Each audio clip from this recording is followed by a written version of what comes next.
Hello, gentle listeners, and welcome to Go, my favorite sports team podcast where we talk about things related to sports. My name is Mark, and I do not watch sports. I don't listen to sports. I don't know sports very well, but I'm joined by Tyler here, who is going to change that about my life. Hello, my name's Tyler, and I have a master's degree in sports administration. Not only have I studied sports in excess of 6 years, but I've been an athlete and a fan of sport my entire life. And so we have a very important topic today. This is one of our primer series. If there was a way to do playlists on various podcast listening sites, which I don't think that there is, which is a feature that they should definitely have, this would qualify as a separate category. Yeah. It's like the special teams of the podcast, right? Yeah, I would call it more the educational portion. Well, that sounds nerdy and not related to sports at all. Nerds are allowed in sports.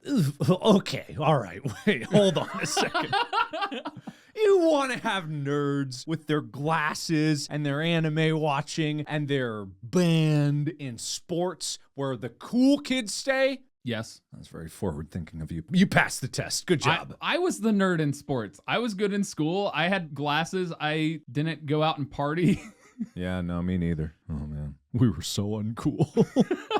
But we were uncool together, and that's what matters. I mean, we didn't hang out too much in high school. I mean, we definitely did, but I mean, like, we were both not going out to those parties, therefore, we didn't just hang out together outside of those parties.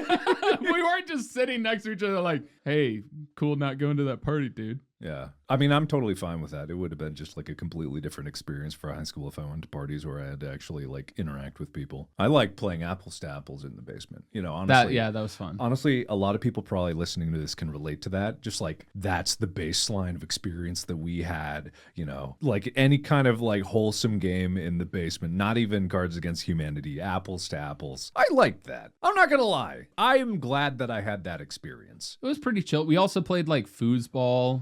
Some ping pong. Yeah, which are like sports analogs. That could be a whole separate topic of conversation. Really just like sport broken down from its original factor to a board game equivalent. But foosball is like a special thing. It's like not even on the level of ping pong where it's miniaturized tennis. That's just like its own beast. I guess ping pong has become that.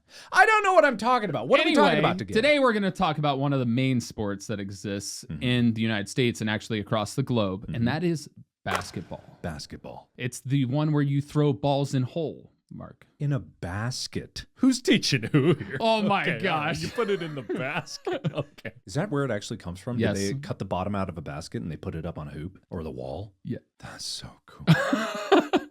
That's so cool. Have you heard the term Naismith Trophy? No, why would I know that? Well, Joe Namath is the one who created basketball. Their name is Namath. Naismith. Namath. Thou Namath. I want to know how to pronounce it because I always screwed this up. Yeah, you have a master's degree. It's Naismith. It's like Naismith.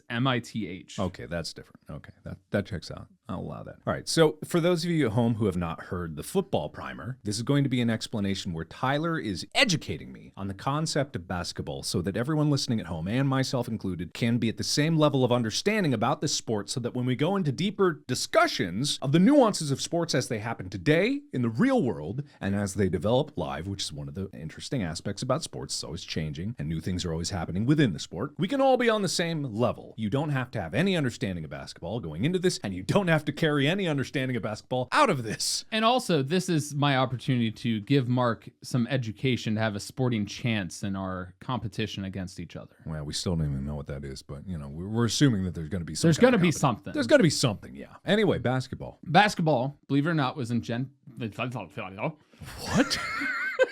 You okay? I was saying is that basketball? The original language of basketball? Yes, the original language of basketball. So, basketball was actually originally created by a physical education teacher. Okay. A Canadian-American physical education teacher named Joe Naismith. Namath. I don't know how to pronounce his name. It's Naismith. We'll put in how to pronounce this name right here. James Naismith. Okay, thank you. But it was created as a fun game to get people fit and exercise in their physical education classes. That was the original idea, and it eventually evolved into a sport. So the basic rules and principles of this sport is you've got a rectangular court. Everybody's pretty much seen a basketball court because that's where all your gym classes in school pretty much are. And you have two 10-foot basketball hoops with a backboard. So the hoop itself is 10 feet off the ground. Okay. There's nets hanging from them. The backboard has a box in it. Pretty self-explanatory. Why does it have Most the people have box? seen I know about what you're talking about, the drawn rectangle that's behind the basket. it. So the drawn rectangle Yeah. has to do with angles for making the ball bounce off and go into the hoop. Oh. So if you're like straight on, you hit the center of that box, it pretty much is almost guaranteed to go into the hoop. As long as you don't have too much power on it. Yeah. Oh, so they got cheat codes. It's not cheat They're codes. cheating. It's like a target because the hoop, is parallel to the ground. So it's like has a very low profile to the eye. And so the box gives you that target to know where the hoop is. It's also like the width of the hoop.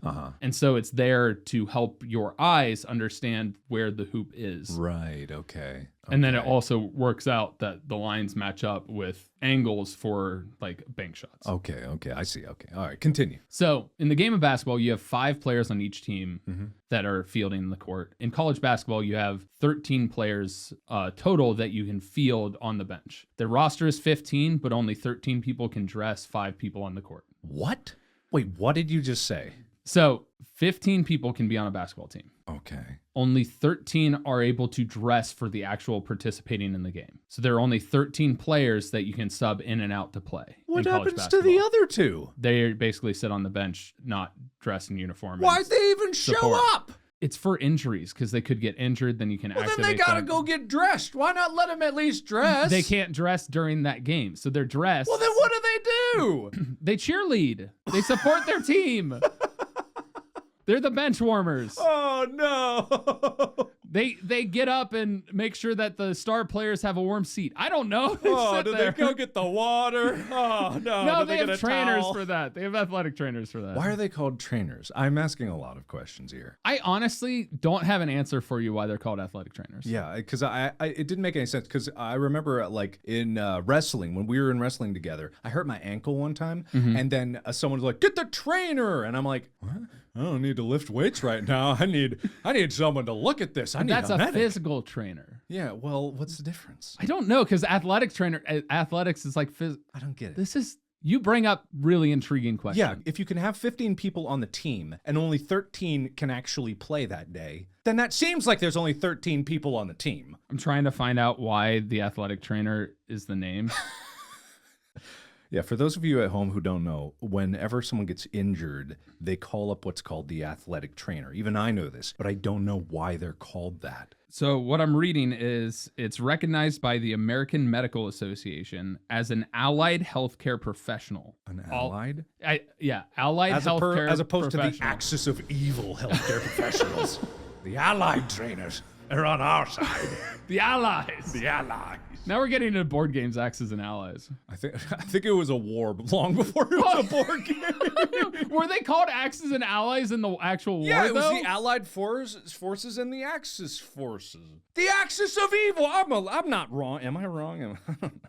Hang on, wait. Axis forces, whatever. The Axis. You know, the Germans. Yeah. Japanese. And Italian. For the Axis forces, known as the Axis Alliance, Axis countries. Okay, so they were. Yeah, alignment of nations that fought in the Second World War against the Allied forces. Boom! But were they called that at that time? Were they actually called that during that war, or was it something designated later? I don't know. I'm assuming, yeah. That's interesting. I don't know if I'm not a called it- history buff. I don't know if they. Well, this isn't a history podcast unless it's related to sports, in which case we will go into sports histories. But back to the point at hand. What are those 2 poor sods doing on the bench? So it's much like any other sport. You have more players. Say they're like in college, you have redshirt freshmen that don't play so that they have an You extra mean year like of Star eligibility. Trek red shirts who go down and die? No. They get sent out. They sacrificed before the game. No, there's something that happens in college sports when you get a freshman coming in.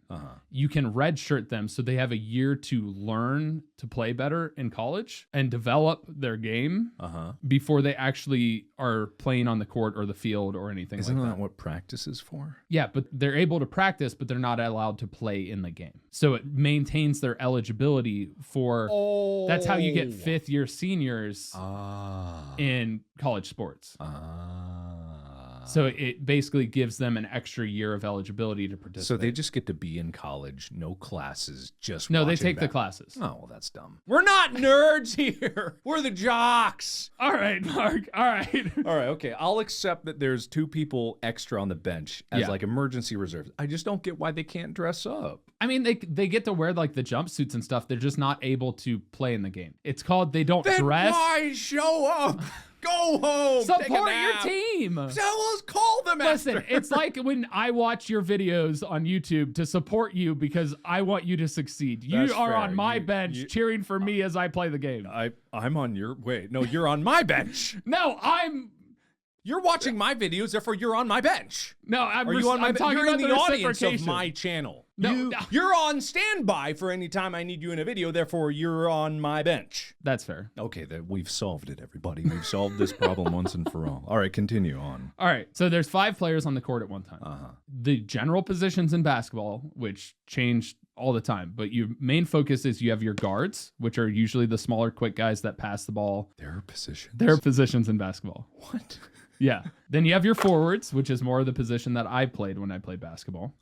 And then you have your center. There's usually only one center on the floor. Okay. And I'm keeping it in layman's terms because I could get into more specific things. But guards tend to be your better dribblers, your better facilitators. 2 guards generally are on the floor at one time. Sometimes there can be 3. They're the play callers. They're like the captains that, will distribute the ball to the right person, call out what play they're going to run. Generally the captain of the offense. Captain of the offense, but there's 2. Yeah. So you usually have one guy who's considered a point guard, and that's your main person. He's a distributor. He's not a scorer. Your center is like your big, tall, big guy. Like think of Shaquille O'Neal. I'm thinking about him all the time, man. You don't even need to tell me to think about Shaquille O'Neal. He's in the back of my mind. But every you day know of who my Shaq life. is. Yes, I know. Why are Okay. you looking at me like that? I know. Okay. I know. He's in those the spicy hot commercials all the time. You gotta get Spicy. you gotta get the. He puts cayenne pepper on his Yeah, back. when you got back pain. All right. When you got back pain. I can't do a Shaquille O'Neal So impression. Shaq is a big guy. He's like 7 foot tall. He's got enormous feet. Like that's your stereotypical They center. gotta have big feet. That's like a requirement. Usually when you're tall, you have big feet. I don't know, man. I don't know if that's correlated. They don't say that about big feet. They say other things about big feet. They do, but big feet and height, there's a correlation between foot size and height. I don't know, man. All right, Did you go fine. to school for foot? What? Listen, what size is your shoe? Mine's like a 10 and a half. Yeah, I'm a 12. I'm taller. What are you trying to say, man? What are you trying to say? I'm saying I'm taller. What is I got bigger socks. My feet are longer. Hey, socks are in categories. One size fits most. You get 12. We wear the same socks. We are the same. 6 to 12. That's what socks say. They don't say just or 9 to 12. It's 9 to 12, and then there's a 13 plus. Well, you're not 13 plus. Yeah, but sometimes I buy 13 plus Just to make yourself feel better No, about yourself. no, Oh, because my sometimes the other wingspan ones are requires me to have 13 socks. Sometimes they're too small if they're on the smaller end. They squeeze my feet. Squeeze your feet. You have a compression. It's good for you. You're not wrong. I'm not wrong. All right. I've done it. I've done it, everyone. All right, so you have 2 guards, 2 forwards, and a center. Okay. Your center is generally there for your rebound because big, tall, lanky gets ball over everybody else. Big, tall, lanky gets ball over everyone else. Put that on my grave. Yeah. So that's a motto to live by. Carry on. So, like, the team I played on, Wade was a center. Okay. I played a forward, and I still was like a rebounder. So your forwards are generally taller too. Your guards are generally the smallest players. Your forwards are the second biggest. They're kind of the middle of the road. And then your center is the tallest. So the average height of an NBA player, for the record, is 6'6". Damn. So like Wade and Bob are short if they played NBA. Yeah. I am very, very tiny Uh-huh. for NBA. What's the tallest person to ever play? I think it's Yao Ming, who's 7 foot. Wait, no. There's a guy now, Taco. Oh, what's his last name? Actually, the tallest ever is a guy named. Yeah. Jorge Morrison. Georgie Morrison. 7 foot Taco 7. Fall. Taco Fall was the one I was thinking of. Taco Fall. Jorge Morrison is one of the guys. He's 7'7", but the tallest ever, according to the NBA, was a guy named Sun Mingming. Sun Mingming. He was 7'9". Whoa. Yeah. Taco Fall, who's currently in the NBA, is 7'6". Yao Ming is also was 7'6" when he played. Damn. He's still alive, and so he's still 7'6". But He's still 7'6". I don't know. Age compresses the spine a bit, so maybe he's lost. it does. an My inch. dad is shrunk. That's why I'm taller than him now. Yeah. So basketball players obviously are very tall. They're generally leaner than like your football players because like an offensive lineman, going back to our other thing, is like 6'6" and 300 plus pounds. Yeah. Basketball players are usually in their 250. Shaq was a monster of a man who like fit everything. So. Okay, cool. But so that's your center. His primary center job, get rebounds. Okay, get so rebounds. when the other team misses the basket or when you miss a basket, you can get the ball back. I like that you defined rebounds because I wasn't going to ask, but for people at home, they probably don't know what a rebound even is. Yeah, hey, I'm trying to look out. That's what this is about. I appreciate it. This is why you got that master's degree. This is why I have that master's degree. Specifically, that was the last question that they That's asked the only. you. Now, what is a rebound? Please describe a rebound in detail. I like to think it's just like a council of elders. Like, you wish to know sports. And there's like a football one. Yeah, exactly. Oh my God. Oh, man, that must have been scary going up against them. I sat there confidently, ready to go, notebook in hand, ball in under my arm. Yeah. I'm ready. It's like the elders from Skyrim teaching you how to speak Draconic, you know? Just like you gotta go up against each of them individually. Like it's just like you gotta fight them in their sport. Yeah. These are the masters. So back to basketball. Sure. Oh, right. We're talking about basketball. Sure. The key elements in basketball. Outside, we've got our player numbers. We talked about positions. Sure. The key thing is dribbling the ball. Right. If you have the ball and want to move, you have to dribble it. Right. Which, to dribble the ball, it has to stay below your hand. You can't turn your hand completely over underneath it.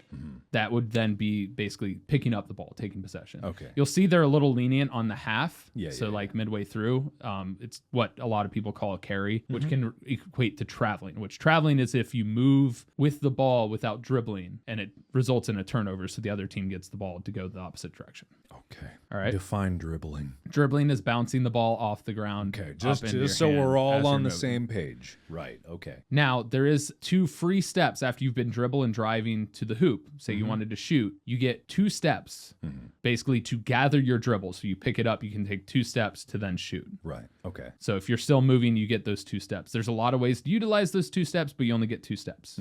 You can still move to an extent if you're not dribbling. It's called a pivot foot. You have to keep one foot in the exact same spot on the floor and rotate around that. That seems like a really arbitrary rule to like reinforce. Because like I often think about like how these rules first came to be if I was trying to invent a sport. Yeah. And you're like playing this where you got to put in the hoop. It's such an interesting concept to have everyone who was there when they originally invented to be like, no, you got to bounce it. Like in no other sport is there really a way that you travel with the ball and you're bouncing it, you know? That's just kind of strange to me. There are other sports where you bounce the ball. All right, just prove me wrong with your master's degree. Oh, I'm dumb and I don't know what I'm talking about. Fine. What other sports? It reminds me of dodgeball, but I can't think of the name of it. You off don't the top of my dribble in head. dodgeball. It's not dodgeball. You're not It's an pulling. Olympic sport. Is there? Yeah, it's an Olympic handball? sport. Handball. Handball. They got to They dribble. dribble when they move, and then they get the I didn't 2-step even- and then throw. I was watching that at the Olympics. Yeah, It was handball. actually really entertaining. Like I actually enjoyed it a lot, but I didn't realize they were dribbling it. They Yeah. might have been, and my brain just erased it because it wasn't that like I've seen it before, and they played on a basketball court, but they had like soccer goals. Like if you haven't seen handball, like it was at the Olympics, but it just looked like a bunch of like mid-30s dad types that were just like got around and somehow they made their way into the Olympics. Like they accidentally got there. And not to discredit them, they're probably incredible athletes and they're probably very good at what they did, but they did have a certain type, you know? Yeah. But yeah, a player can continuously dribble providing they bounce the ball in handball. So as long as they are basically bouncing the ball and dribbling, they're able to move in handball. So it's very similar to basketball in that sense. Well, that's cool. Yeah. So the pivot foot is the most interesting part because you can't switch feet. So like once you stop moving and you're holding the ball, you're possessing the ball, you've already picked up your dribble, you dribbled. You can only then rotate around one foot. There was a thing I did as a kid with my friend. We would like, I'm just pivoting and switch pivot foots and walk to the hoop, Sure, like yeah. doing a weird motion. But that's not allowed. So once you establish one foot as the pivot foot, you can't use it. And the main reason they did that is so that when you stopped, you wouldn't then be forever stuck. If you stop and you hold the ball for 5 seconds without moving the ball or making an action to move forward or anything, that can also become a turnover. That happens on inbounds plays. If you ever see somebody trying to inbound the ball from out of bounds, Sure. and there can be a turnover if they aren't able to inbound it within 5 seconds. Inbound. Yes. Inbound. So there are boundaries on the court. And I if- know that. Yeah. I know that. Yeah. When the thing go outside, you get It's a ball and turnover. then they turn over, throw in ball. Correct. Throw ball in. Correct. Inbound. Inbound. Put in bounds. Yeah. The bounds. You put it in the bounds. You go out of bounds, you put it in the bounds. You know what? I'm realizing we should have started this just like football. So we're going to start at the beginning of the game. All right. Okay. Beginning of the game, you got 5 people on the court. You got your 2 Already? guards. Where'd they come from? Oh, they came from the bench. They came from the How'd school. They get to the bench. They came from the locker room. The locker room. Okay. How'd they get to the locker room? They were birthed by their mother. My they son grew up. shall play basketball. I need to birth them in this locker room. So they're birthed. Everybody get out. I'm making the next NBA All-Star. Don't look at me. Don't look. That's the wimpiest wham. We can tell you're a wrestler. Damn. It's like spin the bottle, you know. The baby comes out and just spins on the slippery floor. And whatever ball of the sport its head points to when it's done spinning. That's what it's destined Mine to play. just splatted in the middle and said all of them. Yeah, exactly. Yeah, and then the knee got twerked a little bit on the way down. Anyway, let's start. All right, Let's start the from beginning. All right, from the locker room, let's say the locker there's room. 13 people that get dressed. The 2 people, they just look around and they're like, oh, I wish I could get dressed. I gotta be out there naked. Oh, man. Okay, and then they go out onto the field. All right. Of court. And they do their warm-ups. So we went to an NBA game together. When the hell did we do that? We went to a Lakers-Kings game. We did go to a basketball game. Right. And you saw the warm-ups. They were each on their separate sides of the don't court, remember. warming I up and don't shooting, remember what doing was layup happening. drills, stuff like Sure. that. Anyway, so a game begins with a tip-off. And what a tip-off is the official throws the ball in the air, and your 2 tallest guys or highest jumpers jump up and try and tip the ball to their teammates. Okay. And that's what indicates the beginning of the game. The whistle's blown, they throw the ball up, they tip it. First team to catch the ball then has first offensive possession to an extent. Right. Okay. And so then they go down to try and score points. Okay. And so they have to score a point before the shot clock expires or put up a shot before, like, if a shot hits the rim, the shot clock resets. But if it doesn't hit the rim, the shot clock doesn't reset. Oh, so if they whiff it real bad. Yeah, so if it's a brick or an air ball, the shot clock What continues to is wind a down. brick? I've heard it so many times, even when we were in school and playing it. Like, I would do something, and someone would go, a brick. And I'm like, what is it? I don't know what it means. I threw a ball. I didn't throw a brick. So Does it mean it's incoming? Do I got to look out for a brick? the term brick Yeah. is when the ball basically hits the hoop and just clings off. Ball really isn't connecting, kid. Brick. Sure. Is that what it is? Hits the backboard and doesn't I hit like the rim? your I like your what is that, an anagram? Yeah, anagram. Yeah. My brain was like, Ball that really feels isn't wrong. connecting, kid. You know what? You solved the mystery. That's Thank you. where brick came from. Thank you. I'll leave now. So the tip-off happens. You've got your 2 guards, 2 forwards, and your center. Mm-hmm. You have a 35-second shot clock in men's college basketball. Okay. So you have 35 seconds on offense to get a shot up and have it hit the rim. Mm-hmm. If the shot clock expires before the ball leaves your hand, Mm-hmm. it's a turnover. If the ball's in the air and doesn't hit the rim when the shot clock expires, it's a turnover. If it hits the rim, you still have a chance. Your big, tall center, say Shaquille O'Neal, grabs it after it hits that rim. You get another offensive possession. You have another 35 seconds. Oh, cool. In college basketball, you have 2 20-minute halves. The clock just keeps running unless Why the ball did you goes look out at of me bounds. like I wouldn't understand? I don't- that? Okay, I didn't get quarters in the football thing until way late, but yeah, I get halves. Okay. I know what that means. I didn't look at you like that for that reason. It was my brain. I just zeroed in and focused on you. Sure, yeah, okay, sure it is. You were thinking about, like, okay, how can I explain this to this dumbass over here? You take loaf of bread, okay, 2-piece equals a half. I get it. All right. 2 20-minute halves. Obviously, the first half expires after the first 20 minutes. You go into halftime. You go in the locker room. You have adjustments. Your coach talks you up, hypes you up again. You go back out and try and win the game. Okay. So 35-second shot clock, 20-minute halves. Running clock, the only time the clock stops is if the ball goes out of bounds or if there's a personal foul. A personal foul is, say, you went to reach for the ball and you hit somebody's arm, or you went to block somebody. Like, anytime you make like physical contact that is jarring for the offensive player, or you hold onto their jersey or something like that, those are different indicators for fouls. You can commit a foul on defense and you can commit a foul on offense. Okay. Offensive fouls most commonly are charges or holding or illegal picks. Charges? Charges. It's where Like fees? no, like if someone bull like rushed bull you. rush, yeah. Hell yeah. So like if I was on defense and I was standing my ground, you lowered your shoulder with the basketball, like you wanted to get past me to, put in a layup. And I don't move my feet and you just run through me. That's an offensive foul, charge signal. Why'd you put your hand behind your head? That's the official signal for a charge. It's also the sprinkler dance move that you just did. But yeah, so the ref starts going on the court. That's a charge. Oh, no. Come on now. So offensive fouls are a way to get a turnover. 3 seconds inside the paint, which is that box. You'll see that rectangle underneath the basketball hoop. The end of that rectangle is the free throw line. Inside that box is called the paint. Offensively, you can't be in there for longer than 3 seconds or else that's a turnover. What? Yeah. I have no idea about that. Yeah. Oh. In the NBA, you can't be in there defensively as well, but in college, it's only offense. Weird. I didn't know that. That's why in basketball, you see people like running through that box instead of standing right there. I've always wondered about that because I get that. I always assumed that it was like, okay, they're making a play, so obviously they're going to go to the basket. I didn't realize that was the no-no zone and you couldn't actually be in there. Yeah, you can't just stand there. Did there used to be like goalies in basketball once upon a time? I don't think there used to be goalies.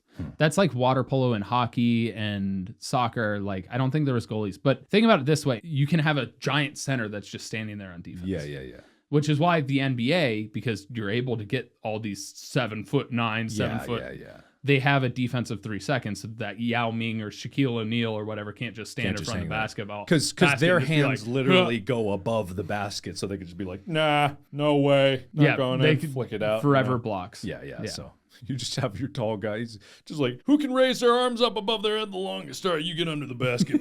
Yeah. Can you go under the basket in through it and then pop it out that way? No, that's called goaltending. Oh, so it's not allowed in basketball with goals. Correct. I see. So if the ball ends up over top of the rim or is on a downward trajectory towards the hoop and you hit it away on defense, that's goaltending. The basket counts automatically. Interesting. So say it was going in, you shot a 3, I blocked it, 3 points for you, we get the ball. Okay. All right. Okay. Got it. What if someone's dunking?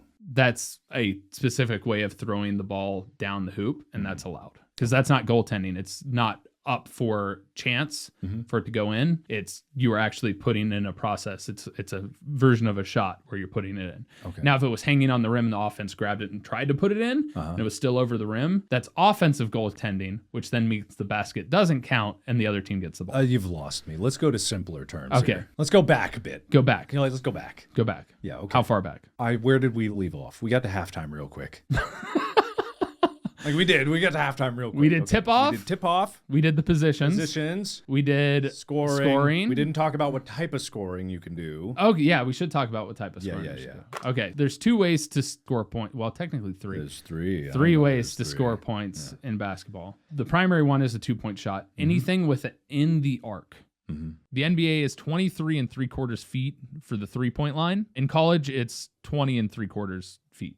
Well, that must be jarring going from that to if you do go to the NBA after college. That would have to be like, just get used to that. You'll see if you watch a college basketball game, a lot of people are shooting beyond the arc. They kind of do it to show off that they can make an NBA 3. Right, okay. And then there are NBA players that are absolutely ridiculous and shoot from the half court line all the time. Like, it's actually kind of ridiculous. Yeah. Well, I feel like if you just like practice something enough, like you can make it pretty consistently from anywhere if that's all you ever did. Like, yeah. But anyway, sorry, continue. Actually, this year it got moved back further. So the college 3-point line is 22 feet, 1 inches from the hoop. So it's actually a lot closer to the NBA 3. Yeah. So the 3-point line in college is 22 feet. I believe it's from the center of the hoop. So it's 22 feet from the center of the hoop for you to put that in. If you're outside that arc and you can't have a foot on the line or anything, that's worth 3 points. Gotcha. And that's anywhere in the court. You could shoot it from under your own hoop. It would still only be 3 points. Right. Okay. If you get within that line, it is 2 points. Yeah. And that's any shot. So any shot that goes in inside the arc. There's a jump shot, which is anything inside the arc from range is considered a jump shot. Okay. There's Do I have to jump? No, it's just considered a jump shot for the most part. Stems Stems from them jumping. Majority of the time when people shoot hoops and they have a defender, they're going to jump so they can elevate over the defense. Right. Yeah. There's a layup, whereas you'll see people run up and like lay it up to the basket, finger roll. Lay something up. You lay it down. No, you lay it up. You lay it down. I like how every time you say lay up, you have to put your hand up like that. It's a lay up. You lay up. No, you lay it down. So Lay it down. it's most layups are usually put off the backboard Sure. to bounce into the basket. Okay. There's also a finger roll where you just roll it off the tip of your fingers to the front of the hoop and it rolls into the hoop. Okay, sure. And then there's a floater where you're driving it and you just kind of like float the ball up in the air and it just goes real high over the defense into the hoop. Sure.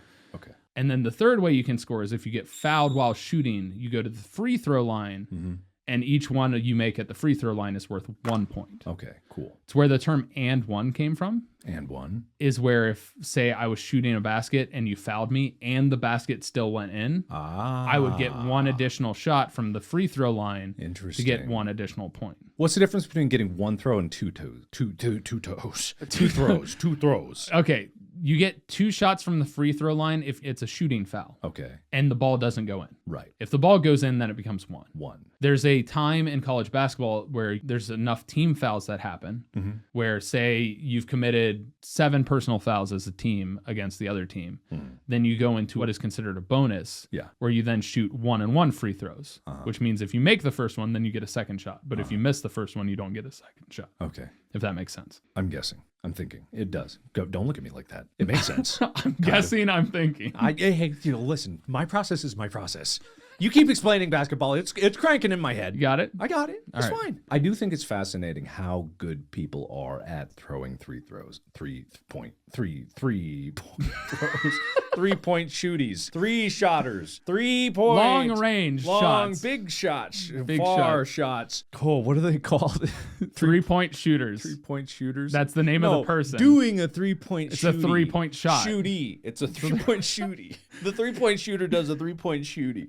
I think it's amazing how they're able to do that. Just because, like, I have thrown a basketball in my life. I have tried. It is ridiculously hard because 22 feet away for the NBA, I'm just like going all the way up to NBA. I have not thrown an NBA 3-pointer in my life. Sorry, 3-point shooty. I've never done a 3-point shooty in my life. But just that distance to make how big is the hoop? Okay, the hoop has a diameter of 18 inches. 18, that's a foot and a half. Yeah. Just a foot and a half. To get a ball that is, how big is the ball? It's a diameter of 9.5 inches. It's more than half the size of that hoop. Yeah. That's not a big difference. To get that from 22 feet away in an arc, you got to go 10 feet up and 22 feet away. So it's technically whatever the hypotenuse of 22 and 10 is. 22 squared times 10 squared, you got 100 plus 20 times 20 would be 40, and then 2 times 2, like 440. So the square root of 540, which would be like 25.6. Sounds right. 25.6. Whatever. It's a far distance, but you're not even throwing just that because that's just a straight line to the hoop. You got to throw an arc above that. So let's do the mathematical equation to discover what the arc angle on a line that goes straight from the top, a 25.6 foot line, and then you have an arc that is not a rounded arc. It's curved towards the end because it goes up and then in. You got to get the parabolic curve. Because the ball is never going straight down. Right. So the angle for you to, it's a... Get it in. So it's like, okay, the parabolic curve from the point of the free throw line to the point beyond, you got to figure out how far away that's going to be. So if you're pointing at the height of the parabola as before it gets to the hoop, then beyond the hoop, you got so much math. Okay, what are the statistics? How often do people make 3-point shooters? A great 3-point shooter is like just under 50%. Just under 50%? Yeah, let me pull up let's see, Steph Curry 3-point percentage. Like, that's obscenely great. His career 3-point percentage is 43.2%. Good God. So like I said, the greats are just under 50%. 43% of the time that he throws a 3-point shooty, he makes it in. Yeah. That's nuts. That's why I said the greats. I don't think I've made one in my life. Like, I've made a high school level 3-point shoot. Yeah, and this is further out. This is from the 23 foot. 23 feet. I thought you said 22 feet. 23 for the NBA. Oh, I got to do my math all over again. I thought it was 22. 23. The 23 squared is still 400. 3 times 3 would be 9. Like, what is that? 23. Well, no. You got to do 3 times 20 and then 3 times 20 plus 3 times 20. 520? Is it 520? 23 squared? 23 squared, is that 520? 23 squared, so that's 400 plus Oh shit. Yeah, I see where I see where you're like 20 times 520. 20 is 400. Then you got 3. Then you've got 3. But you got to do 3 gotta times 20 and 3 times 20. So that's 60, 60, and then 520? That sounds right. Okay, I have a calculator. Yeah, I was like, why are we doing mental math? 23 times 23. 529. Oh, I forgot about the last 3 times 3. Oh. All right, 529 plus 100, and then the square root of that. Go scientific mode. Bam. Square root. 25.07. So I was off on my previous one. This one's 25.08, actually. So 25.08. Dude, straight line. The parabolic curve.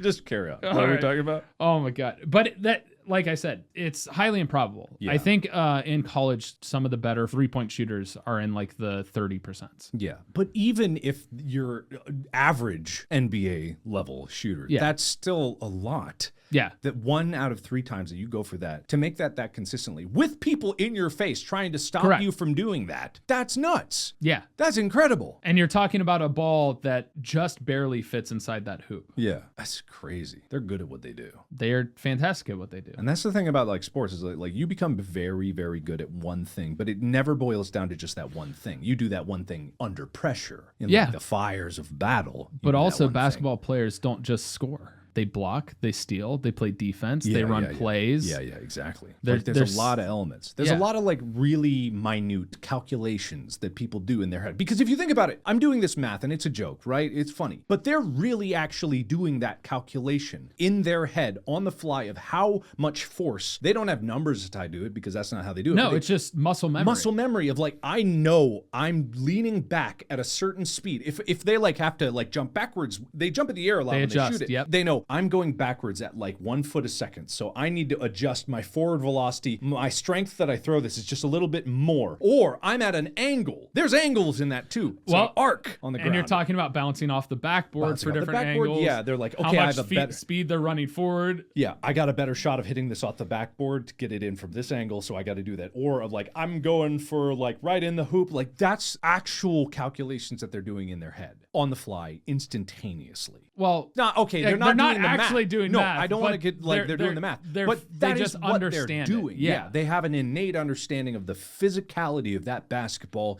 in that moment because they've done it so many times in so many different situations. And it's the same thing too, because you mentioned goalies. Well, the big guys can also block. So like LeBron James is famous for blocking the ball off the backboard, like coming out of nowhere and timing it perfectly to right when it kisses the glass, his hand hits it and blocks it. So it's not a downward trajectory. So it's not goaltending. Yeah.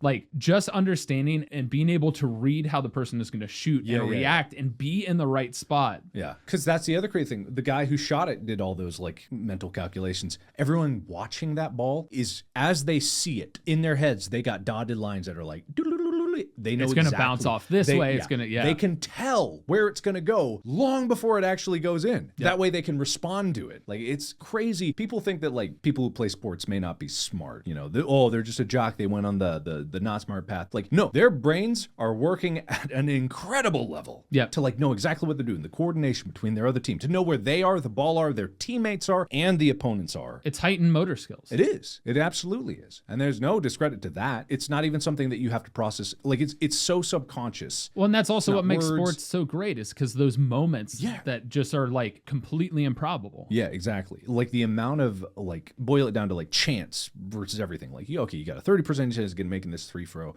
Like you got to be like, okay, if he doesn't make it in, I need to do this thing that I have a chance. And this guy's may have something that he's going to stop me. He doesn't know what I'm doing. I don't know what he's doing, but we got to try to fight to get this ball. It is crazy when you really think about it in minute details like that. It's nuts. Yeah. And the clock don't really stop that whole time. It just like keeps going and going and going. And that's the whole game. And you have to do it within that time frame. I mean, there's the nuances of passing the ball. There's like 2 different types of passes that generally happen. There's the bounce pass where you bounce it off the floor to the other person. There's the chest pass where it's just through the air bounce straight it off to the person. their chest. But yeah, bounce it off their chest. They catch it. Yeah. If it bounces off your chest, you're not catching the ball right.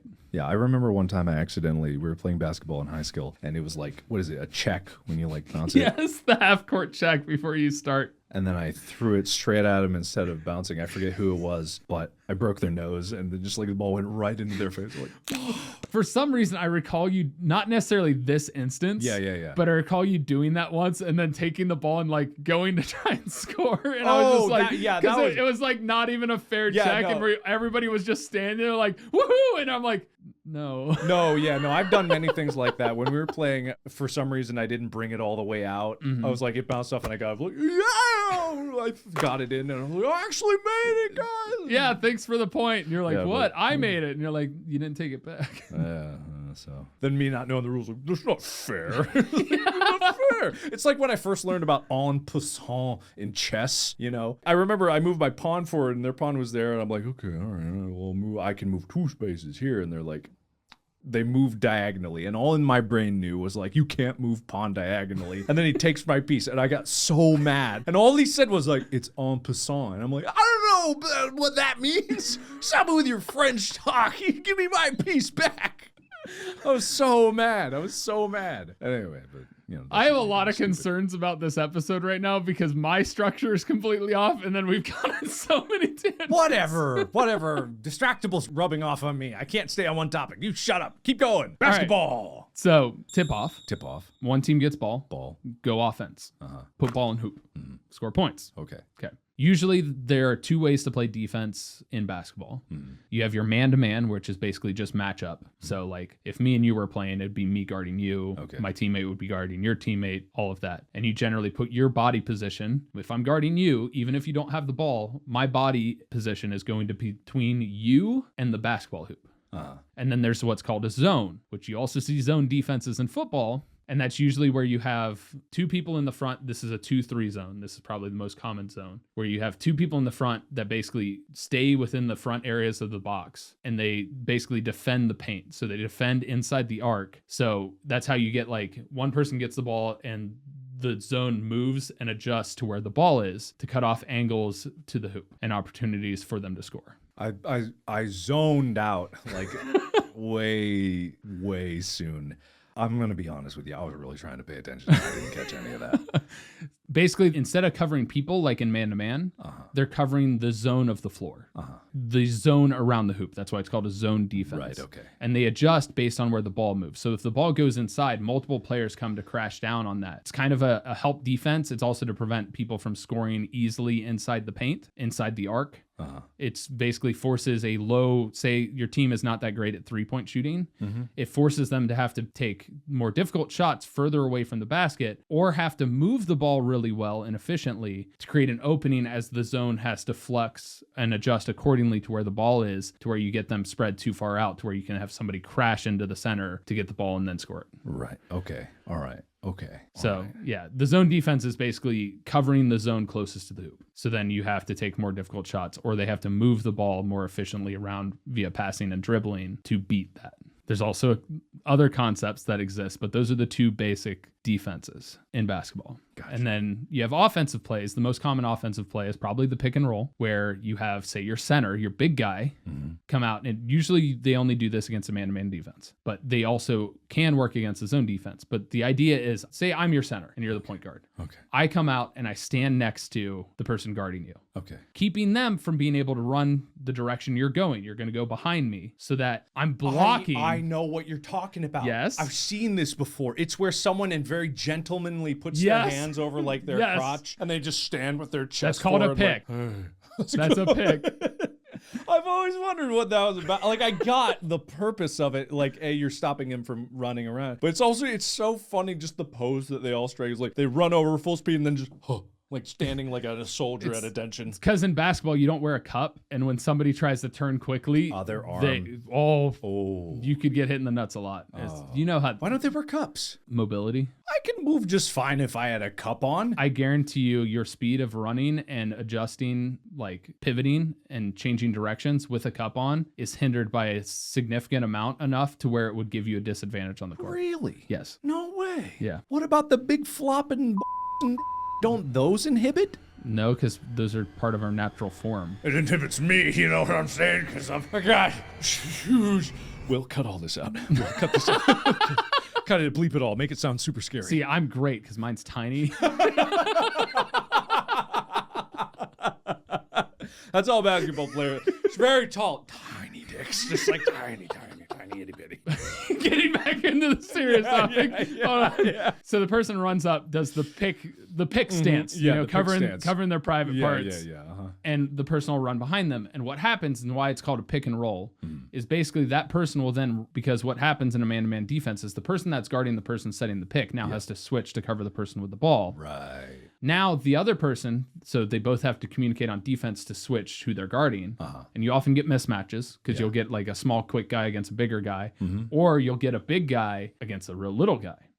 And so what happens in the pick and roll is the one player with the ball runs past the pick, the switch happens. But what happens during the switch, because, our brain has to acknowledge that we have to switch and then guard the right person, the person who sets the pick will then cut straight to the basket.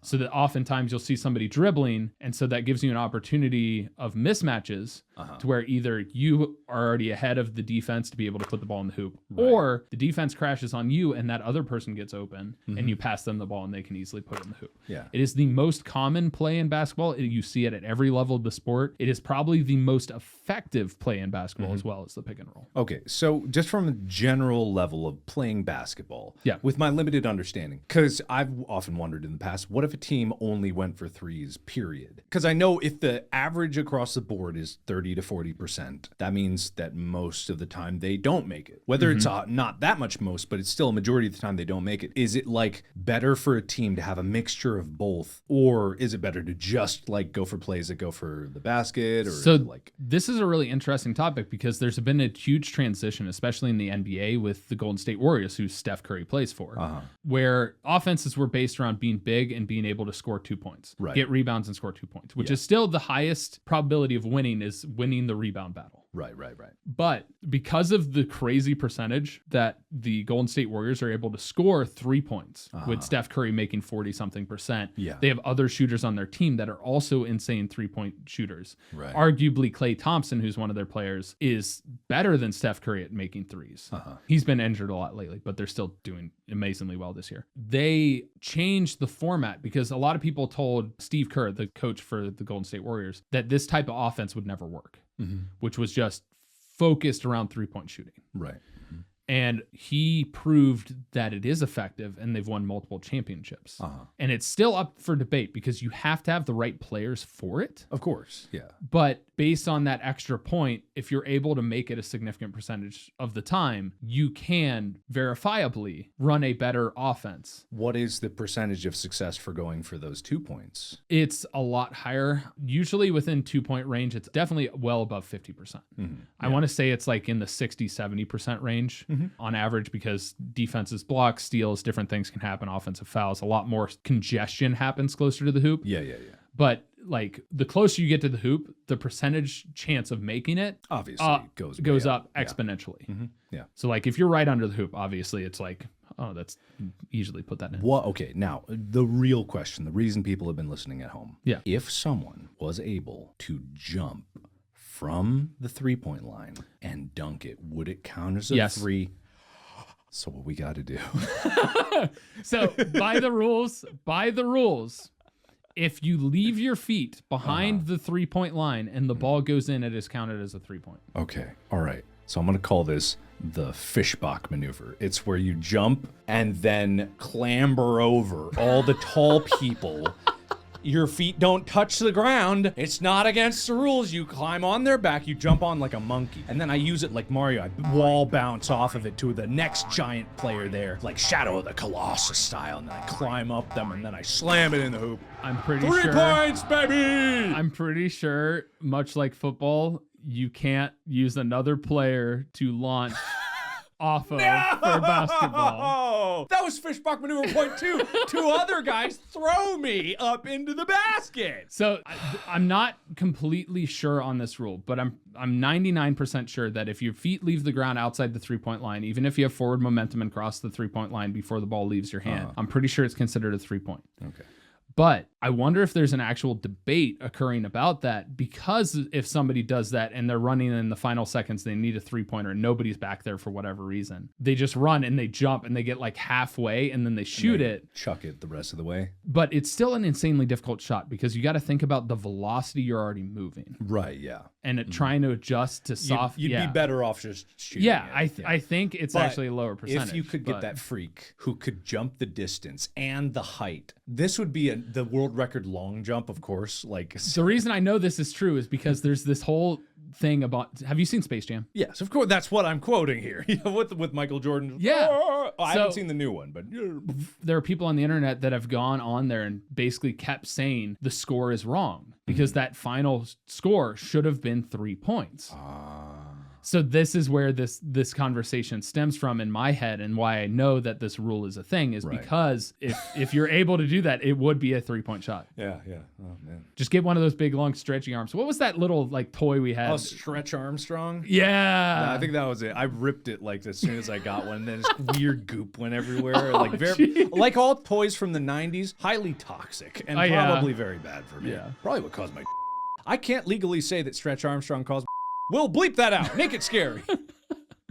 But yeah, so those are the basic understandings of the rules. You've got 13 players. No. I'll do the recap to see what I learned. Okay, so every new player is birthed in the locker room at the start of every game. The mothers line up in the locker room. There's a lot of like lights flashing, air rushing, you hear the screams of the dam. Boom! Suddenly 7 feet tall babies emerge out of the locker room. 13 are good, 2 are defects. You got to keep them on the bench. They're naked. They can't do anything. The other 13, they stand there. They're cheerleaders. They're ready to go. 5 are chosen as the largest, smallest ones among them. Cut out that part, please. Bleep it, make it scary. They go for the tip-off, where they both jump and tip it towards their team and try to get possession for the first offensive. And then all hell breaks loose. They start jumping from the half court all the way to the 3-point line. They do pick and rolls, cover their crotch at all times because it's a hindrance. You gotta keep that close. And then you do maneuvers, and there's 2 halves, and in the halftime, they go back into the locker room to have a reunion with their mother. If they were woefully insufficient during the first half, the 2 extras that were defect get to absorb the weaker ones and become a super basketball player. And then they play another half. And if you get fouled because someone poked you when you were trying to do something, you get to go to the free throw line. If you made it in, you get 1 throw, and that's an and 1. And if you didn't make it in, you get 2. And you gotta dribble the ball. There are personal fouls where you don't go to the free throw line. If it's a non-shooting foul, it's just an inbounds play. Does it get turned over to the other person? No. So that's if you're on offense. If you're on offense, it's a turnover and you commit the personal foul. Each individual player only has 5 personal fouls before they are out for the rest of the game. What's a technical foul? A technical foul counts as a personal foul, but it automatically gives the other team a free throw and possession of the ball. Oh. It's called a technical foul because it's usually for unsportsmanlike, or there's a famous thing that happened in sports where a famous coach took a chair and threw it on the court. Right. Yeah. So it's like really obscene fouls. Like you're cursing at the refs. Here's the Those other are thing. technical fouls. Why do basketball coaches have to wear a suit? Not all of them do anymore, but it's something that's tradition that they wear suits. It's like that. What did we talk about? That the players arrived in suits. Is that basketball? That was hockey. We were talking about how the NHL is mulling a dress code. Right. Because one team lacks their rules, so now they're mulling, requiring a certain dress code before games. Okay, all right. Or it's hard to dress a baby once it's born with a suit anyway, so it's difficult. So, man, there's a lot of things I haven't explained about basketball, about the personal fouls. It's fine. Out-of-bounds plays, this was inbounds. a primer. This was a getting to know it kind of thing, and I think I know it a lot better now. That's good. That was the hope. Yeah, well, all we can do is hope on this podcast. So, Mark, this week is March Madness. And I have a challenge for you. I printed out the bracket for the NCAA men's basketball tournament, which is the main March Madness tournament. And we are going to fill this out and see who does better. All right. Me with my sports knowledge You with your not knowing sports knowledge. The numbers represent seeds. The records are next to each team's name. And we're going to fill them out and post them on social media and see who does better. All right, there's a pen over there. If you can't hear at home, I have a piece of paper in my hand. It did not get airdropped to me, but Tyler handed it to me. You could have airdropped it, man. I'm going to go first. That way your choices don't influence me at all. That's fair. Okay. We got Gonzaga versus Georgia. I like the name Gonzaga, so I'm going to go Gonza. That's a good name. Boise versus Memphis. I like saying Boise, so I'm going to put Boise down. We got Yukon versus New Mexico State. New Mexico. The street of New Mexico is going the distance. Arkansas versus Vermont. Tell me interesting factoids about this as I go through these. Arkansas has Little Rock in it. That's interesting. What does Vermont have? Vermont, I believe there's some mountains up there. There's some snow. Nah, not good enough. Arkansas. All right, we got Alabama and Rutgers, Notre Dame. Rutgers, Notre Dame, they can't decide who they are. I'm going Alabama. Well, they're a play-in game, so it's either Rutgers or Notre Dame that wins. They play in. Either way, they don't have a chance. We got Texas Tech and Montana. Technology is where I'm at. Texas Tech is going there. Baylor and Norfolk Street. Baylor's in Texas. Baylor reminds me of the episode of Office, the Office of Office, where they wouldn't let Michael Scott play with the Baylor. So I'm going to Baylor. Okay. UCLA versus Akron, Ohio. Akron, Ohio. Got to root for Ohio. Texas. What's the difference between Texas and Texas Tech? Texas is the Longhorns. They're no, they're up against Virginia Tech. I got to go Virginia. Purdue, Yale. Yale, they're uppity bastards. Let's go Purdue. Purdue's uppity bastards too, aren't they? Not. All right, not as uppity. We're going Purdue. Murray Street versus San Francisco. Murray State. Murray Street. Murray. Arizona versus Wright Street or Bryant. Arizona is a very good team. I'll go Arizona then. Arizona. You can only root for an underdog so many times, you know. You got to play the odds here and there. Houston versus UAB. UAB's mascot is dragons. Unidentified aerial ball. I got to go UAB. All right. We got Tennessee versus Longwood. Hey, they got huge dicks. I knew that would be a good one for me. Oh, Villanova. Isn't that like a... No, that's Casablanca. I was thinking of the movie. Like, that's different. It made me think of it anyway. Let's go Villanova. Providence versus South Dakota.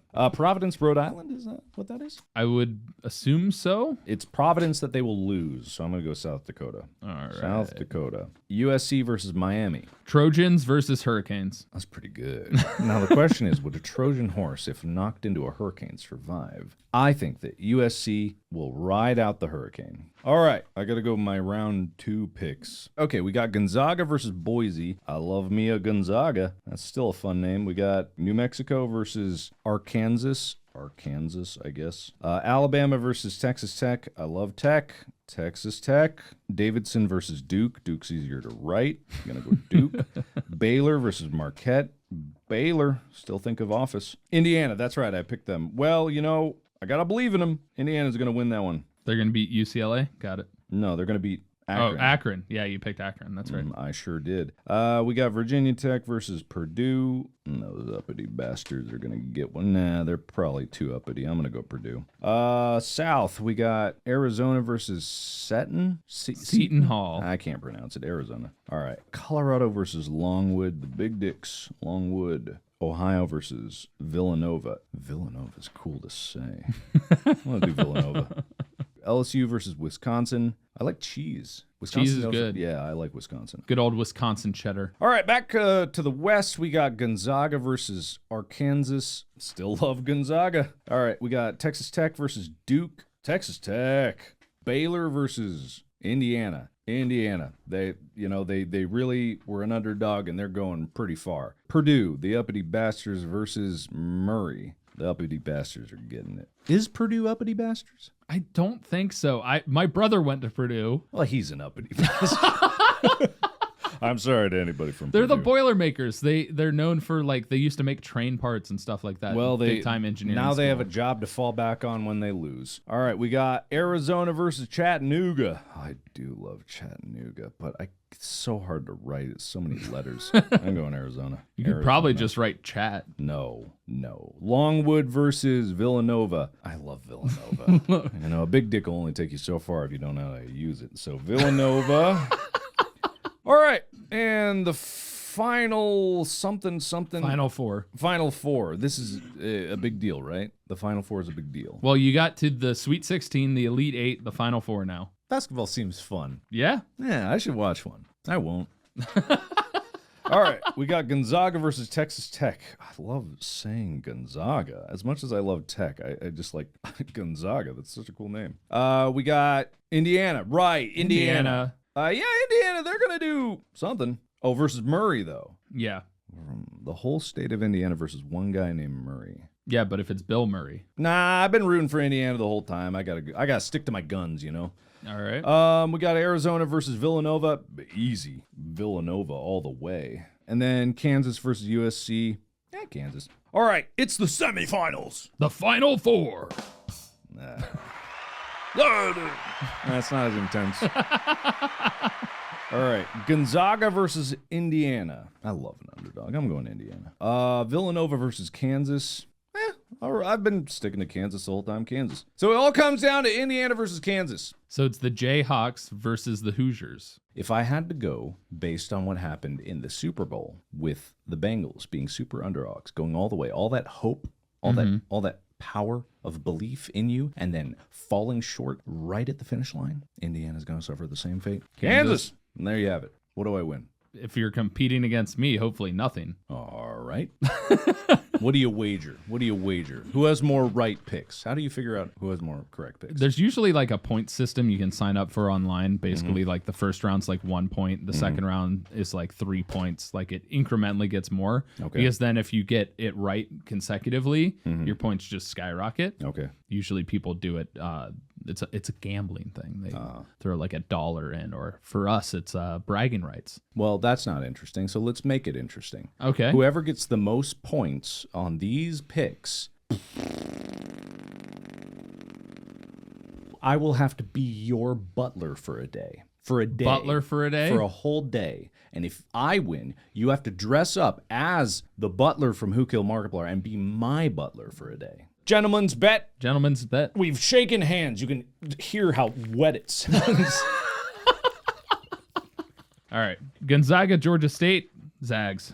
We got Boise versus Memphis. I'm going Memphis. We differ. Alabama over, I think it's going to be Notre Dame that beats Rutgers, honestly. And I want to say Notre Dame's going to win.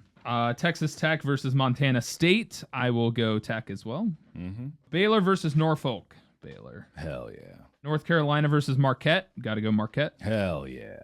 St. Mary's versus Wyoming, Indiana. It's going to be St. Mary's. Oh, no. This is where you're wrong. Misled from the start. They're ranked really high in defense. They're like the number one defense. They're ranked really and their high. Free throws are really who good. Cares? UCLA versus Akron. Got to go UCLA. Purdue versus Yale. Purdue. The uppity bastards. Houston is going to beat UAB. No way. Not the ABs. Michigan versus Colorado State. I'm going to go Michigan. Silly picks, man. Silly picks. Chicago over Ohio State. Oh, disloyal, too. I'm going to say Miami beats USC. This is ridiculous. All right, going back. It's going to be Zags versus Memphis. Got to go with the Zags. Zag. UConn versus Arkansas. Going UConn. No. Notre Dame versus Tech. Going Notre Dame. No. Michigan State versus Duke. I'm going to go Duke. Hell yeah. Virginia Tech versus Purdue. I'm taking Virginia Tech. Houston versus Illinois. Going Houston. It was UAB versus Chattanooga. No, that's yours. Mine's right. No. Okay.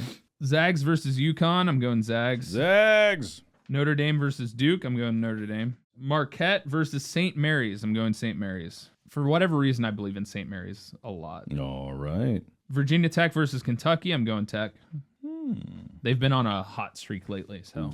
All right, back to the figuring out the Final Four now. I got Zags over Notre Dame. Okay, good pick, good pick. I got St. Mary's over Virginia Tech. Indiana. I've got Arizona over Villanova. Oh, see, that's where you went wrong. And I got to go Wisconsin. And I think it's going to be St. Mary's versus Arizona in the finals. Ooh. And who did you have winning? You had Indiana? Kansas. You had Kansas winning. Indiana had a crippling, very sad defeat at the end. I think Arizona wins it. I think they lost by 5 points. Yeah, real close. That's my bracket. Well, here we are. This is how it goes. You with your paltry decisions, and me with my visions of the future. So shall it be, and so shall it is. We'll see who's butlering who. Yeah, and we'll make a video about it and post it. For sure. All right, so that will wrap it up for this episode. Thank you, Tyler. I feel very educated. Can you close out this episode for us? Sure. Gentle listeners, thank you for learning with Mark about basketball today. Please make sure and like and follow the podcast. Can you like on Spotify? I don't know what you can do where, but whatever button allows you to keep knowing about this podcast, press that button. Hit that. Make sure and stay tuned for the next episode when it comes your way. We'll definitely let you know when that comes out, whenever that is. And stay tuned for more primers and more other episodes where we talk about sports in our lives all over the world and how they impact so many different things. Absolutely. All right, get a out. Go. Get a out.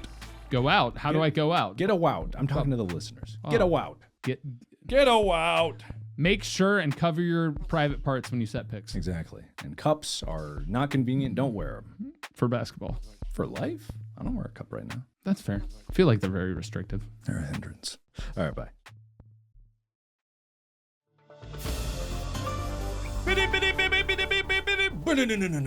I don't have my sound. No, that's not right.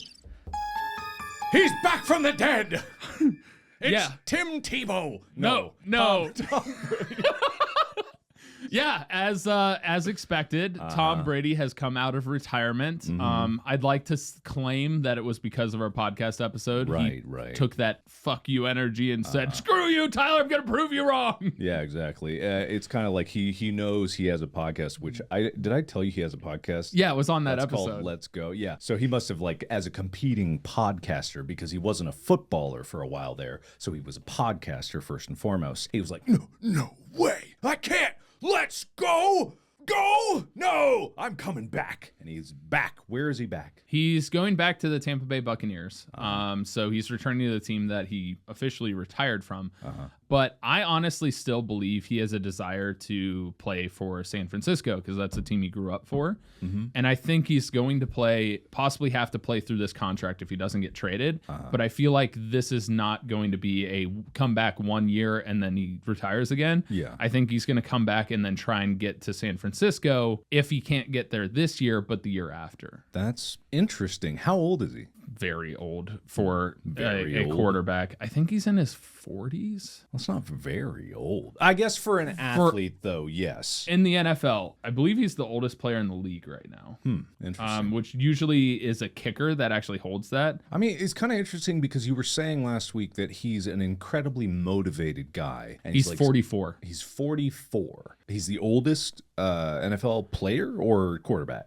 He's definitely the oldest quarterback to ever play. Really? That's crazy. Yeah, because it does take a lot of commitment to be an athlete. And how much training do they do every day? A lot. What is a lot? I mean, think of it as your full-time job. Mm-hmm. So at least 8 hours. 8 hours? Yeah, but then you even have to do recovery and various other things. Because it's not just physical training, right? They got to be mentally ready. So they're getting mental reps, looking at defenses, watching film, going through their own playbooks, all of those things. I mean, there's a story about Tom Brady when he was on vacation. After he had a night out partying, the next morning at 5 a.m., he was seen running sprints, exercising, throwing, doing band stretches, all of that. And the guy's like, this man's a machine. I mean, when you do it for so long, habits do become very hard to break. I mean, I have only recently reached this point where I've been getting up at 6 a.m. for the past 6 years, 7 years maybe. And I literally can't sleep in anymore. I don't know what it is because I don't even take weekends off of that. I've just always gotten up at 6 a.m. And so now, the time change that recently happened screwed me up real hard. But I was getting up at 5,